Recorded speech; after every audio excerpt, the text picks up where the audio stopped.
tahimik at magandang resort ba ang hinahanap nyo mga idol? So ito na nga mga idol, isasuggest ko lang sa inyo yung Casa Soledad mga idol. Resort and Event Service. Dito lang yan sa Santo Domingo, Lubao, Pampanga mga idol. Dito sa mga irrigation mga idol. On the way to Wenceslao mga idol.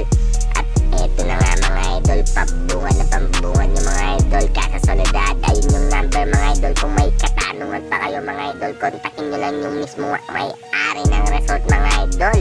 Dahil napakabait nun ni mga idol. Si good morning haha, joke lang mga idol, kamukha lang ni good morning.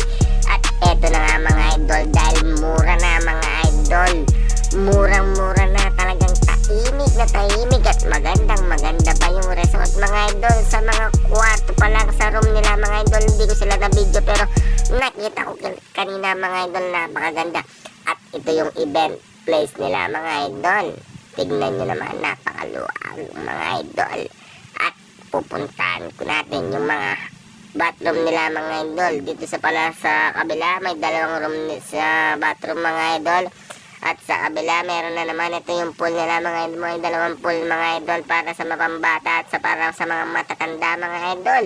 At yung street na yun mga idol, ayun yung mga room nila mga idol. Wala akong video mga idol, hindi ko kayo makapakita dahil wala akong video mga idol, pero sasabihin ko sa inyo dahil maganda mga idol. Tignan nyo naman yung mga cottage nila mga idol. Kung naiinip na kayong mag-swimming at sawang-sawa na kayo mag-swimming, pwede kayong mag-relax, mag-upo-upo, magkape-kape dito sa mga cottage nila mga idol. At eto yung pinakamaganda dyan mga idol. Gusto nyo na bang malaman mga idol? At tara, samahan nyo ko. Dadalhin ko kayo sa pinaka-exciting part dito sa Soledad Resort mga idol. Eto mga idol, binuksan ko na yung gate mga idol.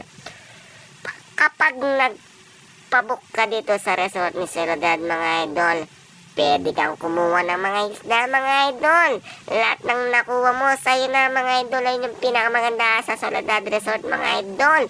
Dahil sigurado marami kang makukuha dito dahil napakaraming isda mga idol.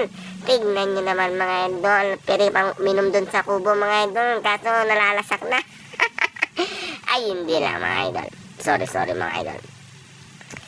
Ayun mga idol, isasuggest ko lang yung Soledad Resort mga idol, napakaganda na. Overnight mga idol, 17,000 mga idol. Overnight na po yun. Hindi na kayo lugi mga idol dahil sa mga islang to. Kung gusto silang ubusin nyo na mga idol. Ayun lang mga idol, sana mani itong resort na ito masubukan nyo mga idol. At ito pa yung dalawang bathroom na sinasabi ko mga idol. Hanggang dito na lang itong video mga idol. 17,000 mga idol overnight mga idol. Thank you so much.